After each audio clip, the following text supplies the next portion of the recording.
What shall I feed my baby? When shall I feed my baby? What shall I feed my toddler? When shall I feed my toddler? These are questions that all parents have, and they are very important questions because the way the baby is fed, the way the toddler is fed, really lays down the tissue, the cellular, the bone foundation for the rest of their lives. Hippocrates, the father of all medicine, said, let food be your medicine and medicine be your food. But it is a subject that does not, I believe, receive the importance that it should receive. A lot of time is spent on what toys, what colour coding in the child's bedroom, but the food that the child eats is of the most importance. And I know, ladies, that's why you're here to hear this lecture today, is to get some clarity on this subject. What I'd like to begin with now is I'd like to begin with the mother, because believe it or not, it's in utero, and it's actually even the mother's lifestyle habits even before she conceived that has a lot to do, plays a major part in the health status of the baby and how the baby grows. Now let's have a look, for instance, at the gut. You see, Hippocrates, the father of medicine, said, let medicine be your food and food be your medicine. But he said another oft-quoted subject or statement, not quoted nearly as much as let food be your medicine and medicine be your food, but he said all disease begins in the gut. The gastrointestinal tract is what he is referring to. The gastrointestinal tract is about an 8-metre tube in an adult human being. And it is a hollow tube.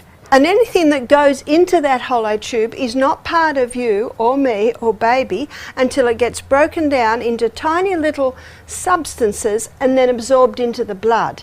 The blood is often called the life of the flesh or the river of life because the blood carries the nutrients to every part of the body.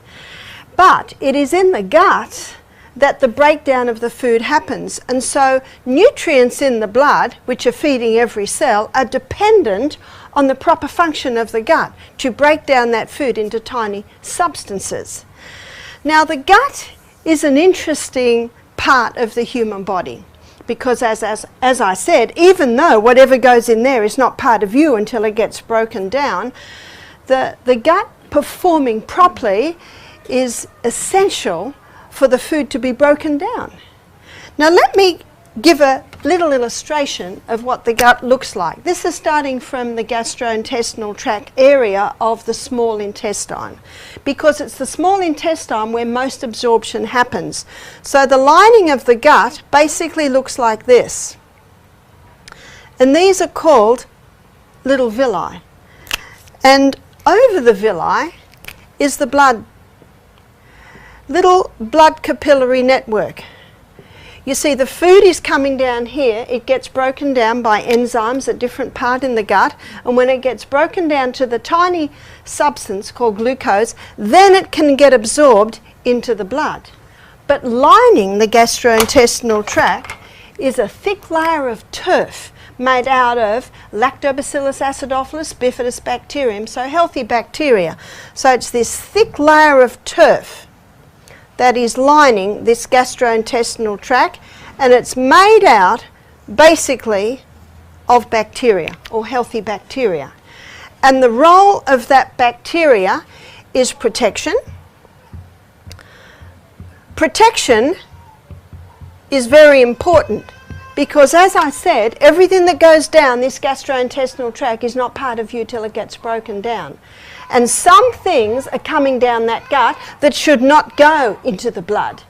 And so God designed the human body with this turf to play a protective role.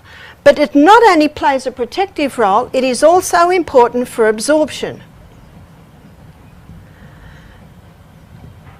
So even though there are enzymes in the mouth, there are enzymes in the stomach that are breaking down food, the final touch of breakdown is happening in this thick wall or turf of bacteria. When a baby is in utero, that baby has a sterile gut. That sterile gut is referring to the fact that there is no bacterial wall. And the baby takes on that bacterial wall, that healthy or friendly flora, as the baby goes through the birth canal of the mother. And so can you see that understanding this is very important for the mother to have a correct balance of microbes in her gut. Now, what would interfere with this? What would interfere with this would be if the mother is a regular partaker of antibiotics. You've probably heard of antibiotics. Antibiotics have saved probably millions of lives so far. And antibiotics kill bacteria. And if a person's dying of a very severe lung infection and a strong dose of antibiotics is given to wipe out that bacteria, it can certainly save the life. But problem happening in society today is people have lost the simple ways of treating a cold or a flu. They've forgotten about taking garlic and having lemon and honey drinks and going to bed and giving their body the right conditions for healing. Many people are so fast and have so much pressure on them to make sure that the payment for the house goes in the bank, etc., etc. And so they take different drugs to suppress the symptoms, and they keep going to work. Am I right? This is happening. Whereas, did you know that a cold is a house clean? It's basically the body saying, can you just stop for a day? Can you just go to bed for a day? Can you stop eating for a day? Can you have lots of water? Maybe put your feet in hot water with a bit of mustard. Remember those old remedies Grandma had? And the people want to keep going, and so they take the antibiotics. And antibiotics are being used too frequently. And many people I meet are having maybe 2 or 3 courses every year. And little by little, this is coming in not only to kill off the bacteria in the chest, which probably would have been killed off very nicely by the body's own immune system and maybe a good dose of garlic, but it's also killing off, in part, this border protection. I call it border protection. And also it is compromising the ability for final absorption. But let's have a look at a woman who's had a couple of doses of antibiotics maybe every year. By the way, did you know that the body can cope quite well with about 2 courses in a lifetime?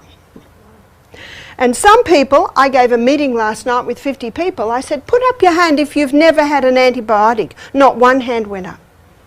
If my son James, who's 35, was in the audience, his hand would have gone up. Very unusual human being to have actually reached the age of 35 years and never had an antibiotic. And by the way, he's still alive. And there's some of the things I'm going to touch on as we go through this meeting on some simple ways to help your child recover from simple ailments. But first of all, I wanted to lay a foundation. And we're having a look at the baby's gut flora as it's born. Let's say the mother has had a couple of doses of antibiotics every year. Her gut flora is getting compromised. Holes are eaten in that gut lining because of the antibiotics. Antibiotics can kill off unwanted bacteria, but they also kill off the good guys. They also kill off what's called the friendly or the healthy bacteria. And also, let's say the lady had eczema, psoriasis, and she took cortisone. Cortisone is another drug that kills off the flora. And let's say the woman was on the pill, the contraceptive pill, for 5 years before she gave birth to her baby. That also interferes with gut flora. Can you see what's happening? And when the baby comes through the birth canal, the birth canal's flora is determined by the gut flora. So the baby is born with a compromised gut flora. Can you see where it's all starting? No wonder Hippocrates said all disease begins in the gut.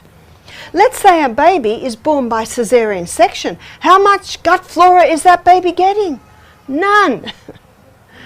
I was talking to some midwives and they were surprised to hear me say that if a baby is born by caesarean section, then every morning the mother should paint a little lactobacillus acidophilus powder on her nipple. So the baby's getting a dose of that. Now, by the way, breast milk certainly will also put in some good gut flora. But can you see if the mother's gut flora is compromised, even her breast milk flora will be compromised. Now, on top of that, let's say the baby is not breastfed. Let's say the baby is given altered cow's milk, and many formulas are altered cow's milk. And because they're dried powders, they really don't have that gut flora. And because they've been interfered with so much, and by the way, homogenise and pasteurize kills off any flora that may be in that milk. Now, pasteurisation is happening to kill off harmful pathogens in the milk. But if you ask the farmer, he will never give homogenise and pasteurize cow's milk to the baby calf, because the baby calf will not live. And if the baby calf does live, the baby calf will not thrive. And yet many babies are being fed these compromised cow's milks, compromised, altered, because they've been altered, granted to kill off the harmful bacteria. But I have a friend who owns an organic dairy farm, and you go into his organic dairy, there is no smell. No smell, because he keeps it very clean. If every dairy was clean, there would be no need for pasteurization. Can you see that? But my daughter in America, she was living opposite a dairy. And if you went past that dairy, oh, the smell. It was filthy. And sometimes those things that go on the udder would fall on the ground in the manure, and the farmer would put it on the next udder. Now that milk has E. coli in it. That milk is a dangerous milk, and it is not fit for human consumption unless it is pasteurized. You see that? But the farm down the road is as neat as a pin. It is perfectly clean. But the truck picks up the E. coli milk and the lovely clean milk, and it all goes together. Can you see why pasteurization had to happen? Cow's milk's very good milk for cows. But you have a look at the size of a baby calf. It's far, far bigger than the size of a baby human. The milk that is closest to human milk is goat's milk. And I've met many babies, many mothers who had healthy babies on the goat's milk. So if a mother cannot feed her baby, that would be the best option. But let's go back to gut flora. We're going on a journey of looking at this gut flora. So the baby's born with compromised gut flora. And then the baby is given altered cow's milk, which is not feeding this gut flora. And then at the age of 2 months, the baby is vaccinated. And the vaccination further compromises the gut flora. Now, if the baby is born with a strong gut flora, then vaccination doesn't knock it so badly. Can you see that? Some babies react badly to vaccination. Some babies don't react badly to vaccination. And you see it all comes back to gut flora. Now, let's say at 4 months, the baby is given cereal. Rice cereal? Many mothers are told that. But did you know that it is all dependent on the teeth, the way digestion happens? The first teeth that a baby gets is 4 on the top and 4 on the bottom. And that my baby's got their teeth about 7.5. They began at 7.5. So maybe not those 8 teeth, not all through till maybe 8 or 9 months of age. And those teeth are called milk teeth. Do you know why they're called milk teeth? Because that's all babies should have. Milk. Now they're tearing teeth. If a baby has anything, the baby just has little tastes. Some of my babies were interested in a little taste, some were not. What do you give a baby at that stage? You give a baby a little taste of apple. And an old thing to do, and I used to do it, I got it off my mother-in-law, you put a piece of apple in a little net bag and you tie it off, and it's good for the baby's gums too. It helps those teeth to come through, but all they're really getting is they're sucking juice out of the apple. Or a celery stick. Or another really good one is eat off all the corn off a cob. And when all the corn's gone, give that to the baby. And the baby will hold it, fits nicely into the hand and sucks. Notice, baby should not be doing any of this till the baby can sit. Digestion, have you ever tried eating a meal while you're lying on your back? Baby should be able to sit. When's that? About 7.5 months. Baby should be able to put to mouth. It's around that age. And baby should have some teeth. No teeth, no food. The equation is very simple. Now the next teeth that come through are the molars. They come through about here. And the molars appear between 14 and 20 months of age. When ptyalin appears, then something appears in the mouth, and this is a very important part of baby's digestion. Ptyalin. Ptyalin appears, and ptyalin is an enzyme. It's an amylase that breaks down starch. So babies have no ability to break down starch until the molars are fully through and ptyalin is now present in the mouth. And what's the mother told from many baby health centres?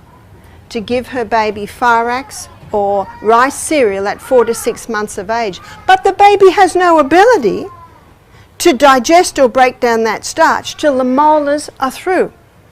So let's go back to gut flora. Baby's born with a compromised gut flora. Baby is immunised. Baby is having compromised or interfered with altered cow's milk.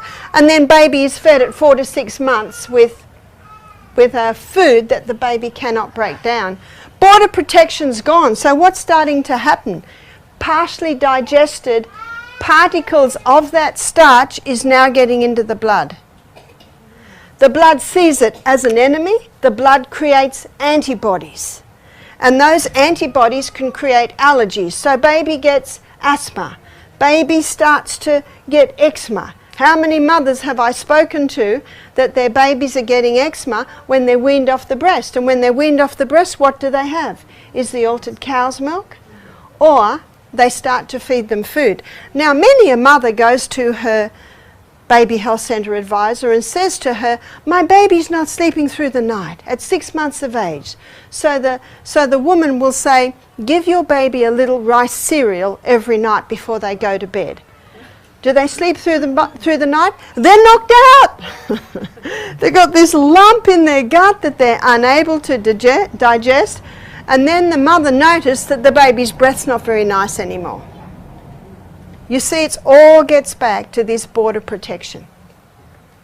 And sadly, babies with hugely compromised guts who've had no repair or rebuilding or repopulation of that gut flora and given the Firax too young and the altered cow's milk, by the second or sometimes third vaccination, very sad that the baby dies, or the baby gets autism, or the baby gets epilepsy. Very, very sad. Dr. Andrew Wakefield is a British endocrinologist. Sorry, not an endocrinologist, a gastroenterologist. And he noticed that a lot of young children who were coming to him, even in their first year of life, with compromised gut. And why were they coming to see this gastroenterologist? Because the baby had almost non-stop diarrhea, or the baby was bringing up a lot of the milk. So what he did was he did a biopsy of the Peyer's patches. Now, in our colon, this is your small intestine, and it comes into your colon on your left side of your abdomen, about where your appendix is. And then you've got your ascending colon, your transverse colon, and then your descending colon. Well, in the transverse colon, there's some lymphatic patches called Peyer's patches. And he did a biopsy of these patches, and he found the MMR vaccine in every child. And he was surprised that this MMR vaccine seemed to be contributing to the compromised gut flora, the inability of the gut to digest properly. He also found that a lot of his patients, young children, were autistic. So he wrote an article in the Lancet implying very slightly that the MMR vaccine was a contributing factor to these gut problems and also to autism. Well, I'm afraid the pharmaceutical companies rose up in arms because you see the implications. This man's a gastroenterologist. He's a doctor. He is not anti-vaccine. He was more pointing out when they are put together, they appear to cause a problem. The end result of that is he had to extract his article from the Lancet. he lost all his credentials. Now, it wasn't just Dr. Andrew Wakefield. He had a whole team of pathologists. He's written a book, it's called Callous Disregard, because of the callous disregard of the medical profession, pharmaceutical companies, to just have a look at combining these three together. I need to mention this at this point. My talk is not on vaccination, but I need to show you the link that's coming in, because it is true that many babies are vaccinated and don't get autism and don't get the gut problems. And I would like to suggest that a lot of it has to do with the mother's history of this gut flora, because a nice healthy gut flora, it's designed by God to be able to withstand a little bit of beating. It's your border protection and it's your final absorption. The more people I meet, the more people I help with health, I am more and more convinced that what's happening in our bodies, in our babies, our children's bodies, it's not just one thing.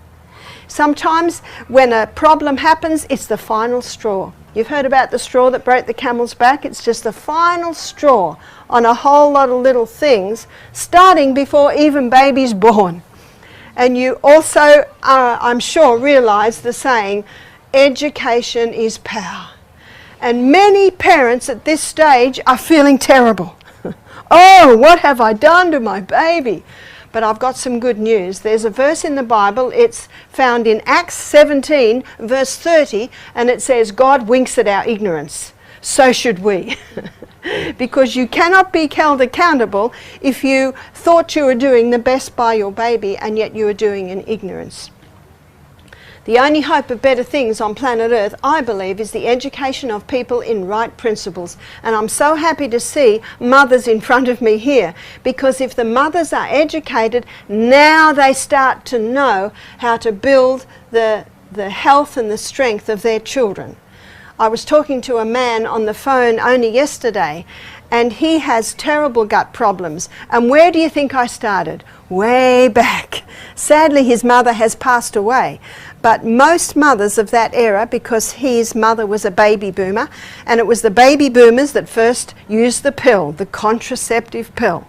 So if the mother's on the pill, and by the way, why would a human being have a course of antibiotics twice every year? Usually because of sinus problems, usually because of congested chest, maybe it's asthma, maybe it's bronchitis.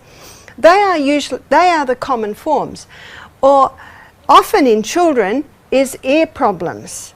Newton's third law of motion states that to every action there is an equal and an opposite reaction. Why? We always need to look at why. When a person has excess mucus, constantly blowing nose, the eustachian tubes, which are the tubes that link your eyes and your nose and your mouth and your ear, often called the eustachian tubes. When interference is happening in there because of excess mucus, there's the ear problems, there's the sinus problems, there's the blowing of the nose, the chest problems. Why has that been caused? It's usually an allergy. And the most common allergens are dairy. I was reading one newspaper article that was showing a research in Australia that state that 60% of Australians can't handle cow's milk. Now the cow has 5 stomachs, and at the end of those 5 stomachs there's a substance that's very, very similar to yogurt and feta cheese. So if a human being wants to eat dairy, they are really the 2 ways that it should be eaten. And lactose, which is what the allergy usually is to, if the feta cheese and the yogurt is well made, there is no lactose left. It's the milk sugar, because the culturing process has broken that all down to a substance. This is fairly easily to digest. One lady said to me, well, what milk do you drink, Barbara? I said to her, I'm weaned. I'm an adult with teeth. I eat food. You see, milk is for babies, and cow's milk is for baby cows, and human milk is for baby humans. But granted, not every mother is able to feed her baby. If a mother really wants to, she can contact the Australian Breastfeeding Association, ABA, and they have wonderful helpers in helping women to breastfeed. So number one allergens is dairy products. Whenever I look, particularly at a little Aboriginal child, and there are quite a few that living round our way, with green coming out of their nose, they're a little bit extra on the weight, and they've got a chesty cough, and they're pulling at their ears. You know what I say? There's a cow's milk baby. There's a cow's milk baby. I met a lady one day. She said, I could not feed my baby. She was in her 60s. She said, the doctor tested my milk. It was thin and it was blue. What is she comparing it to? What is he comparing it to? Cow's milk, which is rich and thick and produces that rich, thick mucus, especially the green stuff. Do you know that milk is perfect for the needs of a human baby? So dairy is a very common allergen. Don't we need milk for our calcium? Well, the orangutans and the elephants and the giraffes and the apes, where do they get their calcium from? Greens. You see that a cow the baby calf can access the calcium from the mother's milk because it's got 5 stomachs to break it down and make it into a form that is accessible. But did you know that the countries in this world that consume the highest amounts of dairy products have the highest incidence of osteoporosis? It is not true that cow's milk will deliver a good form of calcium. It is a form of calcium that's very difficult for the human body to access. So dairy is a very common allergen. The other common allergen is wheat. And many cereals that babies are given are wheat. Some mothers have told me they soften Wheat Bix with milk to give it to their baby. Then the baby's getting the 2 allergens. Now, the wheat that God created was called emmer wheat. And the protein or the gluten structure of the emmer wheat is very fragile. And it's good that it's fragile because our gut can easily break it down. But in the 1950s, wheat was hybridized in Mexico. It was hybridized, and this hybridized wheat, it didn't grow as tall, only about this tall. It produced grain a lot quicker, and it almost doubled the yield of the grain. And they hybridized the wheat so that it would produce more wheat so that the starvation problem in Mexico could be solved, and it solved it. And no one complains about that. In fact, a Nobel Prize was received by the researchers that did it. But the problem arose in the 1970s when that hybridized wheat grain went all over the world. And that hybridized wheat grain has a very complex structure. Complex structure means a lot more difficult for the gut to break down. Now, if the gut looks like this, can you see what's happening with this? It's barely able to be broken down. So border protection is compromised, and so partially digested parts of this wheat grain is getting into the blood. And so the white blood cells produce more eosinophils, which are a special type of white blood cell designed to deal with these remnants of the partially broken down grain. And when high eosinophils are present, you see eosinophil has histamine in it. So when high eosinophil is in the blood, you get high histamine. And high histamine spells allergy. And that's the sinus, that's the hay fever, that's the congested chest. Some people, I find, get irritable bowel disease, some people get eczema, some people get constipation. All of these things are caused because of this hybridized wheat grain. Now, some people can handle wheat. Can you see they are the people with strong border protection in place? It is this hybridized wheat that is causing the problems. And if a mother rings me up and says, my baby has eczema, I said to her, is your baby eating food? No, my baby's only 6-7 months of age, and I've heard your message on don't give the baby food until they have a good set of teeth. But my baby still has eczema. And so then I went to the mother's diet. And I find the mother's eating a high dairy, lots of sandwiches, toast, wheat cereals. I said, aha. I said, you need to be stopping all wheat, you need to be stopping, and of course, you look at in society today, how many people eat cereal and toast for breakfast, sandwiches for lunch, pasta for tea? That's almost 100% wheat diet, isn't it? So I say to the mother, you've got to stop all wheat. And if the mother says, oh no, I can't do that, I love wheat. So then I say, well, maybe you need to put your baby on goat's milk. It's just a decision a mother has to be made. Some mothers choose to change their diet, some mothers choose to put the baby on goat's milk. It's a personal choice. In fact, I've seen babies' skin clear up in 3 weeks. In only 3 weeks after eliminating the most common allergens. Now there are 2 other grains that don't have quite as complex or high gluten structure, and that is barley and oats. But if there's a suspected allergy, my suggestion is stop them all for a few months. It will take about 4 months for your next set of white blood cells to be totally made, so the symptoms may not subside for a few weeks. And then, maybe after a couple of months, introduce oats and just observe. Maybe introduce barley one at a time and observe. You see, your body's very, very faithful. I believe everyone should be their own doctor because only you know how you feel, only you know how different things react in your body. And the mother should be the doctor of her baby because no one knows her baby like her mother. I can remember spending hours just gazing at my baby. I knew every eyelash. I knew every little crease of the mouth. Every mother does. And the mother knows if her baby's not right. Isn't that true? So the mother is the best guide. And so I like to use the process of elimination. Let's try this. Let's try this. Let's try this. And you watch your baby's response to know whether the baby is whether it's working with your baby. You see, the best guide, if your baby is doing well, is your baby is happy, your baby has lots of wet nappies, and your baby is a nice, comfortable size. Some babies are slight, some babies are big. So, what grain could we have? Have you heard of spelt? Spelt is a wild hybrid or a field hybrid of the original Emma wheat grain. And that field hybrid has the gentle structure.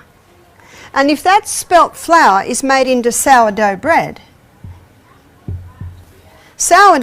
should really be called cultured bread because it is certainly not sour. But what sourdough bread does, it's a cultured bread, and it contains Lactobacillus acidophilus and Bifidobacterium and wild yeast. And it breaks down that protein or that gluten structure in the grain. And so when the person eats the spelt sourdough bread, it breaks down the structure so it's even more fragile. And fragile is good news because that fragile structure is easily broken down in our gastrointestinal tract.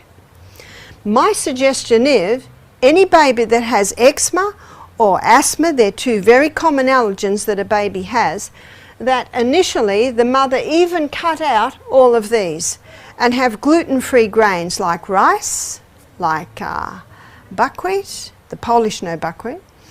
Another one is quinoa. Are you familiar with quinoa? It's spelled quinoa. Another one is polenta, amaranth, millet. Millet is a very nice alternative to oat porridge. We serve these other grains at our health retreat. At our health retreat, we don't serve any gluten at all. Some things we might do a little spelt flour, but we might use ground walnuts or something like that to spread it out. This explains why so many babies are having this sickness. So how can we strengthen our babies? How can we get their immune system up? And as you can see, getting the immune system up means we've got to repair this gut wall. If you don't turn the tap off, you're still going to be mopping up in the other corner. I suggest all mothers make their babies dairy-free and gluten-free. And as the baby gets strong, You know, because you got a happy baby, if your baby's not happy, there's something wrong. Now, obviously, your baby's hungry and you don't tend your baby's going to get very unhappy. So, you know what I mean, within reason. So, how do we repair that gut wall? Let's make a list.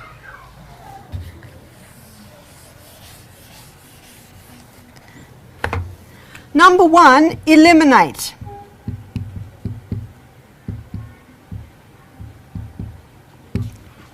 Eliminate the common allergens. The third common allergen is refined sugar.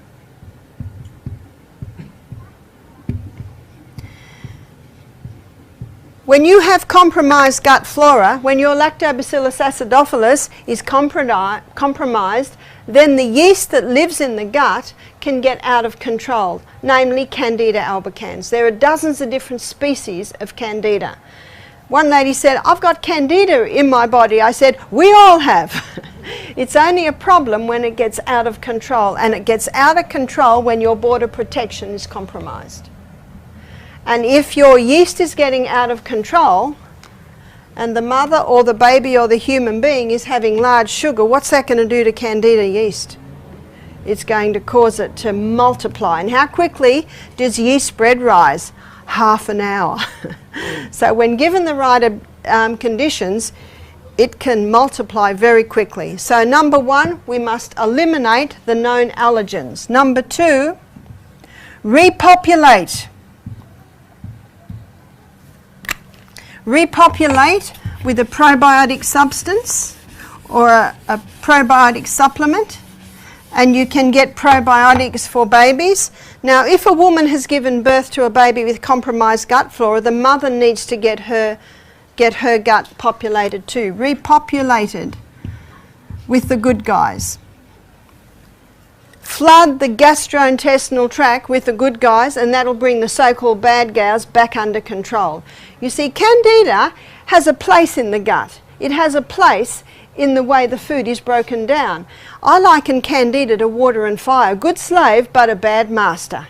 It must be brought back under control. And flooding the gastrointestinal tract with a probiotic, what does the word probiotic mean? It means for life. Now the third is repair. How do we repair? There are 2 herbs that a baby can easily take, even a newborn baby. And these 2 herbs are mucousy in their nature, and so they coat and soothe and heal the gastrointestinal tract. And these 2 herbs contain growth stimulating properties, so they can repair this gut very quickly. One is aloe vera. And I think we're all familiar with aloe vera.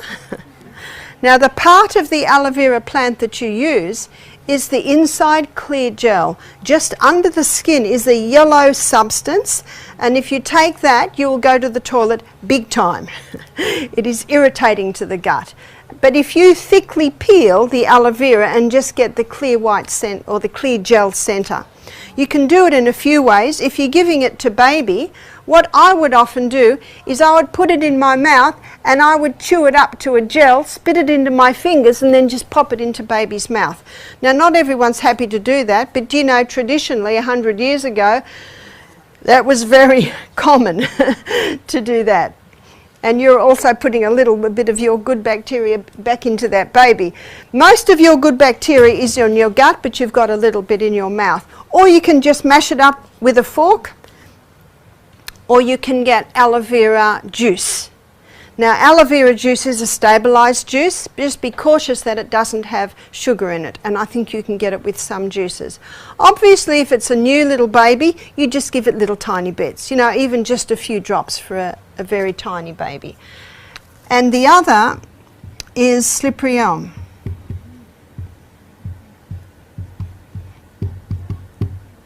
Slippery elm is the powdered bark of the slippery elm tree. It is an American tree. And when you buy it, it's like a fluffy powder. It just looks like the powdered bark of a tree. And when you put water with it, it goes like a thick jelly. If you put more water with it, of course it thins it out a little bit. And this is an excellent herb for baby. It'll coat and soothe the gut if the baby has colic.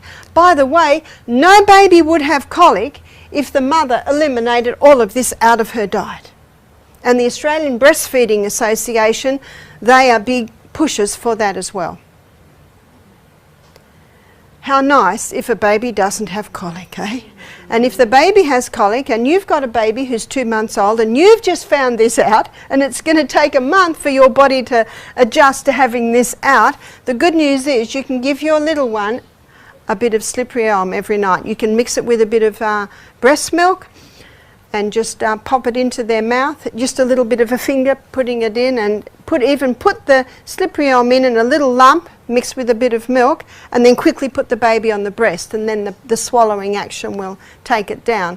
You can put a little extra fluid in it and make it more watery, and even put it in a little syringe and squirt it down the side of the baby's mouth. You'll find, necessity is the mother of invention. You'll find ways to get it in with your baby. Now, if the baby has an upset stomach, this certainly can help, but there is something else that I call the baby herb. I believe God designed this for baby. It's chamomile. And chamomile has two main actions on the human body. It is a mild sedative. That sounds attractive, doesn't it, when baby's upset? It is a mild sedative, but chamomile also is calming on the gut. It's calming on the gut. It doesn't quite do the repair that these two do, but it is a very calming herb for a little one. My fourth baby, was a home birth, and she was a very large baby. She was 10 pounds, and as you can see, I'm not a very large lady. And there was a little bit of a squeeze to get her out. And when she was born, she had marks on her forehead as if it had been a little bit of a squeeze for her. Now, my little Julia baby, she cried a lot, and usually if it's a slightly traumatic birth, you will find that. And my little baby had to be held nearly all the time. If I wasn't holding her, someone else would. And I got her a dummy, because when a baby sucks a dummy, it relaxes them. And every time I put the dummy in her mouth, I dip it in a bowl of chamomile tea. And so over the day, she's getting lots of drops of chamomile tea. And I found that the chamomile tea reduced her crying by about half. She didn't cry non-stop because I held her, but she was not a happy baby. But the chamomile tea made a huge difference. By the way, at the age of 3 months, a smile came on her face, and the smile hardly ever went away. Let's fast forward, and she's 18 years old, and she went into a restaurant to apply for to be a waitress. And they don't usually give a waitress a job as a waitress unless she's had experience, and she had had no experience. And the interviewer said to her, "You've got no experience, but you haven't stopped smiling since you've sat in front of me, so you've got the job." Just a little story on the mood. If baby's not happy, there is something wrong. I remember she's my third daughter. I didn't hear her cry for months. That should be. The mother can tell the baby's getting a little bit upset, so the mother picks it up. Oh, she needs a nappy change. Oh, she needs a feed. Now notice one of the first things I said to you was when. What shall I feed my baby, and when shall I feed my baby? So first of all, we're looking at what shall I feed my baby. I'll define that, and then I want to define when to feed the baby. So by showing you the things to eliminate, by discussing with you the teeth issue, my suggestion is baby should not be fed food. Only maybe little tastes in the latter part of their first year of life. And then when the molars appear, little by little, you can start to introduce things. But the best first foods are really fruits and vegetables. Now, I never made baby food, ever. People used to say to me, "It's all right, Barbara, just mash it up if they haven't got teeth, and just scoop it into their mouth," and what happens? It just comes straight back out. That's because the tongue and the bottom lip come together to suck. So when you put a bit of food in that baby's mouth, the tongue and the top lip come together, and what happens to the food? What's the baby telling you? They're not ready for that food. And mothers used to say, it's all right, Barbara, just scoop it up and keep poking it back in. Do you know the baby's telling you it is not ready for food? A lady rang me up and she said, my baby's 10 months of old, I'm getting so much pressure to feed my baby food, but my baby doesn't want it. I said, listen to the baby. Now, if the baby is very hungry and you don't give the baby milk, certainly it'll take anything you give it. But when a mother is introducing food, she should never give the baby food unless the baby has a tummy full of milk. The milk is the best. The baby has a tummy full of milk, and if they're interested in a little bit, maybe give them a little bit of a taste. When the molars appear, you can start giving a little bit more. Now, when I gave my babies vegetables, I would put them in the high chair. Remember, they can sit, they can do it themselves. I would give them a half-steamed carrot stick. I would give them a slightly steamed broccoli head, a slightly steamed maybe cauliflower head, and let them see the colour. Let them feel the texture. Because if baby receives mush, they don't ever develop a taste for the different colours, the different textures and the different foods. And the first foods I always gave my baby were raw foods. They would suck on a carrot, they would suck on a celery stick, they would have a little bit of apple in that net cloth. Apparently you can even buy little net cloths. Some people just cut off the end of a pantyhose and stick it in there and do it like that way. But you may have heard of that some way. But my son James, who's 35 today, he did not eat any food till he was 16 months of age. He was not interested. Just not interested. What's baby saying? I don't need it. He was a good size. He was a bright, happy little boy. Why do they need it? At 16 months of age, he began to get a little bit of interest. My son James is built like this today. He's a bit of a bodybuilder, just part-time. His biceps are about the size of my thighs. He's a project manager. He has his own business. So obviously, this boy, who ate no food till he was 16 months old, has a strong body, all his own teeth, and he's a smart guy, he's a master builder. In other words, it's giving all the nourishment needed for a healthy body and a healthy brain. I was so concerned when I read an article in a paper by a paediatrician who said if you feed your baby at a younger age, they will be smarter. There is no research to prove that. And feeding babies food has only been done really in about the last 100 years. Before then, babies never had food. My daughter Emma, she lives in America. She has twin girls. She has 5 children, but 2 of them are twin girls. They're 9 now. At the age of 16 months of age, they were running around the room and they had never tasted food. Never even tasted food. When they sat at the table and everyone ate, they had blocks and wooden spoons and things to chew on. And they thought they were doing what we were doing. Once your baby's tasted food, they're going to want more. So that's why be cautious with the introduction of food. One lady said, but my baby's grabbing everything to put it in their mouth. I said, they'll put their big toes in their mouth. If the caterpillar is crawling along, they'll put a caterpillar in the mouth. They don't know. They test everything by their mouth, have you noticed? So that is not a good guide. And so when shall you feed your baby? Your baby's stomach needs a rest. I tried never to feed my baby under 3 hours. Some babies are happy with 3 hours, some babies are happy with 4 hours. What I would do is I would do everything. I would distract my baby, walk with my baby to try and go the distance. Now, if my baby had a cold and was miserable, sometimes I'd go to 2 early.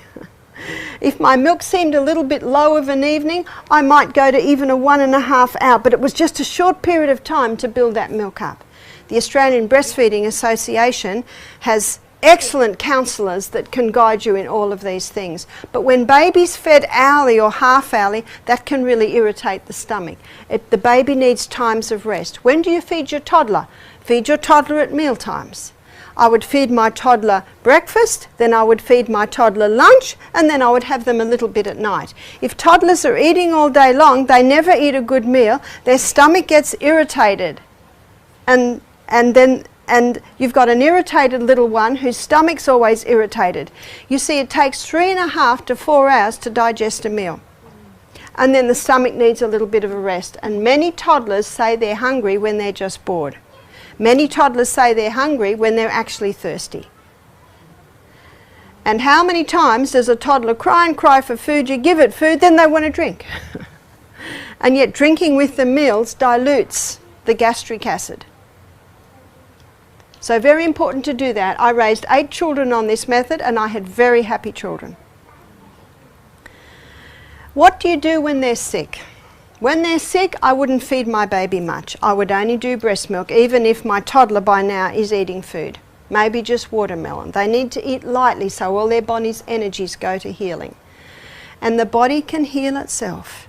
One thing I might do when they had a chest cold was I might slice some garlic finely, put it in a cloth and wrap it on the bottom of their feet. In about 2 minutes you can smell garlic on your baby's breath.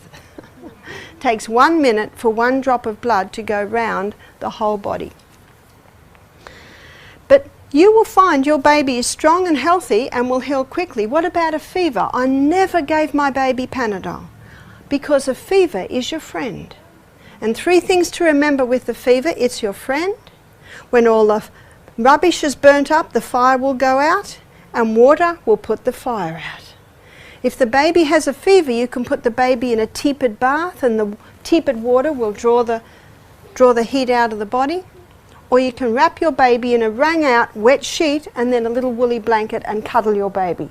They won't like the wet sheet, but once you've got the little woolly blanket on, they're comfortable. And that cold wet sheets pulls that extra heat out of the body and into the wet sheet. They might fall asleep in it, that's all right. Or you might take it off within 10 minutes, and that's a very good way just to get that temperature down. The only time a baby will be in trouble with a fever is if the baby's dehydrated. So make sure the baby's having lots of breast milk, lots of water. Even at that time, I might even feed the baby a little bit more. You've got to get that fluid into the baby. I trust this lecture has enlightened you as to how to feed your babies, when to feed your babies, how to feed your toddlers, and when to feed your toddlers. Thank you for your attention, ladies. Do we have any questions? Yes. Yes.